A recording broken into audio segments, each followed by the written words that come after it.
15,000 years we have wandered to a desert, and we are now very well adapted to the deserts of rationalism, materialism, state politics, patriarchy, so forth and so on. But there is no food in a desert. Eventually, there has to be a promised land. And I believe that many people in this room know that personally, that promised land is the psychedelic experience. The larger challenge, and it is a larger challenge, it's easy to fix your own mind. The larger challenge is to somehow make this private doorway a public option. Empower ourselves to speak of this in such a way that it cannot be put down. It cannot be rolled over. It cannot be pigeonholed. It cannot be handed over to a clique of experts. But rather, it has to be confronted as the authentic thing which we lost so long ago that we no longer have any image of the thing lost. We simply have an ache that cannot be gotten rid of. The solution to this is a re-empowering of the shamanic meme, a taking of the idea of shamanism, pouring it into the best our own self-exploration has given to us, which to my mind means art, psychotherapy, and art, and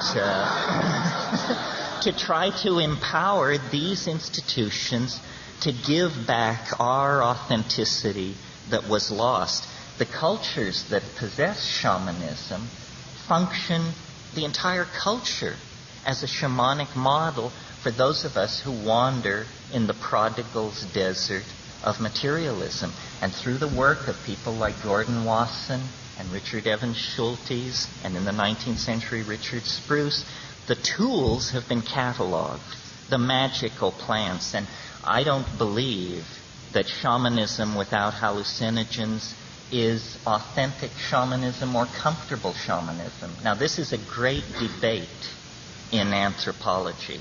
Merciliade on one side saying, when shamanism turns to narcotics, it has entered a decadent and final phase. The very use of the word narcotics betrays such a botanical naivete that you know you're not going to be happy with what follows. Wasson, on the other hand, said a shamanism that does not resort to hallucinogenic plants is a shamanism that has lost its roots.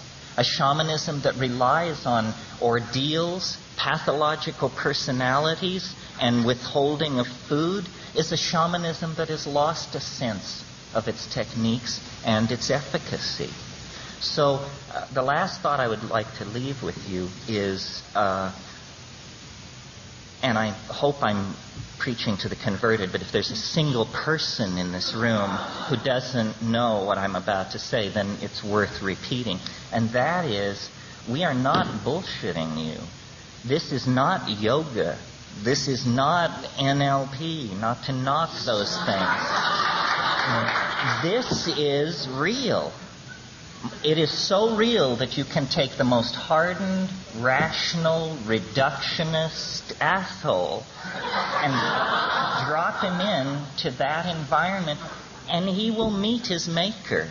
You know, it dissolves you. It dissolves you into a confrontation with authentic being. And this is what we are starving for. This is how we've gotten into the messes and mess that we're in. Take seriously the techniques of shamanism. Study the plants. Make real choices. And then don't diddle the dose. Once you've done your homework, go for it.